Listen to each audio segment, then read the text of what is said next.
Hello and नमस्ते सबैजनालाई।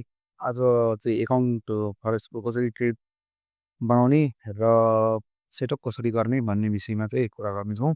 सबैभन्दा पहिला यो भिडियोको डिस्क्रिप्सनमा जानु होला र यहाँ चाहिँ लेखेको छ create your account trading account from here. तपाईँले हनर एफएक्सबाट बनाउनु पर्ने छ भने यहाँ जानुहोस्, अथवा एक्सनिसबाट बनाउनु पर्ने छ भने एक्सनिसको भिडियो अलरेडी यहाँ छ है। हनर एफएक्सबाट बनाउनु पर्ने छ भने यहाँबाट जानुहोस् र यो लिङ्क चाहिँ ओपन गर्नुहोस् है। यो लिङ्क ओपन भइसकेपछि यहाँ यस्तो इन्टरफेस माग्छ। यहाँ इमेल एड्रेस,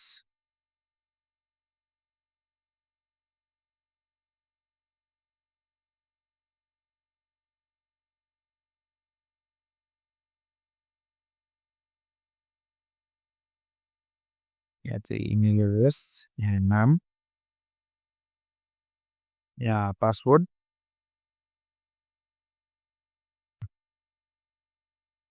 त्यही पासवर्ड फेरि राख्ने, है कन्ट्री सिलेक्ट गर्ने, यहाँ चाहिँ फोन नम्बर हाल्ने। Okay, I am not robot and sign up.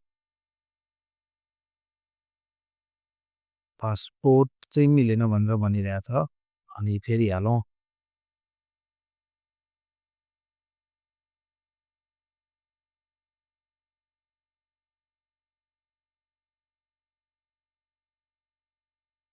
Country,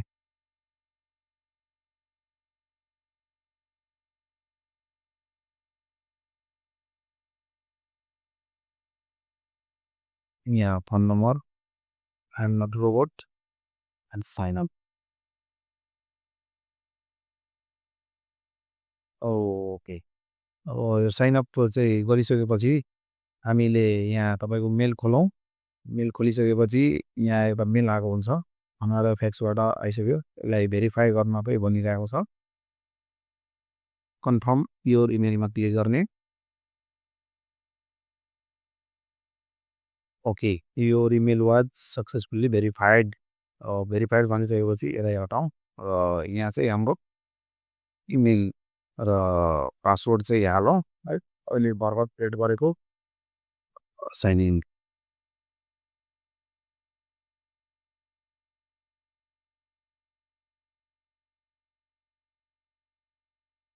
sign in गरिसकेपछि तपाईँले चाहिँ एउटा कुरा ध्यान दिनुपर्छ, यहाँ कम्प्लायन्समा जाने र अपलोड डकुमेन्टमा जाने। यहाँ डकुमेन्टमा चाहिँ तपाईँको नागरिकता र तपाईँको चाहिँ नागरिकता र पासपोर्ट अथवा लाइसेन्स, नागरिकता लाइसेन्स केही दुईवटा डकुमेन्ट राखेर यहाँ अपडेट गरिदिनुहोस् है। सपोज मैले चाहिँ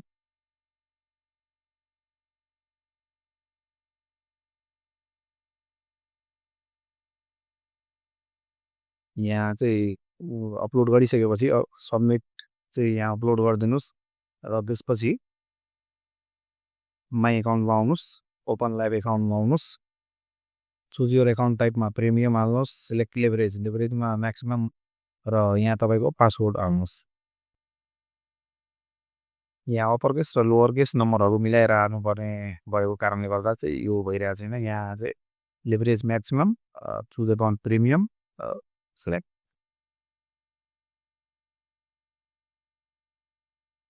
ओके, यहाँ चाहिँ मेरो एकाउन्ट क्रिएट भइसकेको छ है। अब एकाउन्ट चाहिँ क्रिएट भइसकेको छ। अब यसलाई चाहिँ मेटा ट्रेडर 5मा चाहिँ लगइन गर्नुपर्ने हुन्छ। मेटा ट्रेडर 5को लागि चाहिँ तपाईँ मोबाइलमा गर्न सक्नुहुनेछ। मोबाइलमा चाहिँ सबैभन्दा पहिला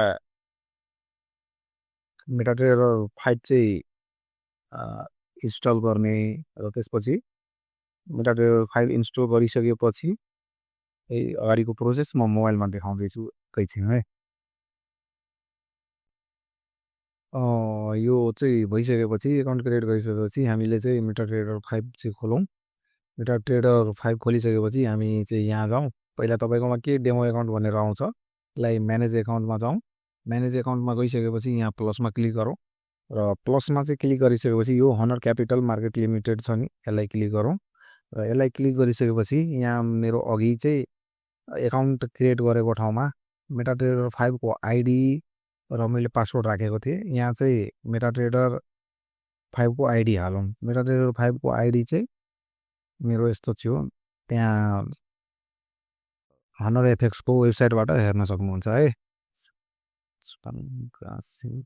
पासवर्ड चाहिँ मेरो यदि पासवर्ड अब बिर्सिनु भयो भने तपाईँको इमेलमा चाहिँ आउँछ कि पासवर्ड के राखेर गर्नुभएको थियो त्यहाँबाट हेरेर पनि गर्दा हुन्छ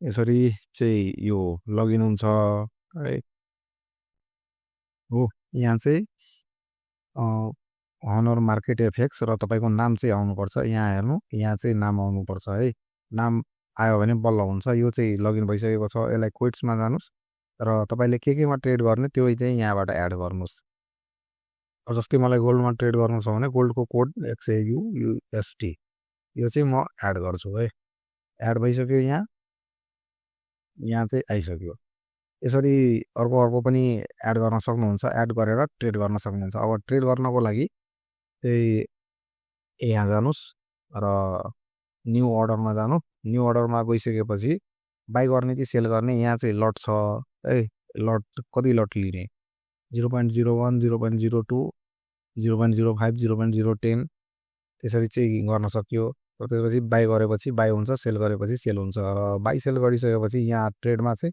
तपाईँको ट्रेड आउँछ यहाँ अहिले केही छैन त्यसपछि यहाँ चाहिँ लङ प्रेस गरिराख्ने अनि क्लोज गर्नु पर्यो अथवा SLTPहरू लगाउनु पर्यो भने यहीबाट हुन्छ है यति चाहिँ गर्नुपर्छ ट्रेड चाहिँ यसरी मेटाट्रेडर 5बाट हुन्छ है होस् त भिडियोमा यति नै फेरि भेटौँला अर्को भिडियोमा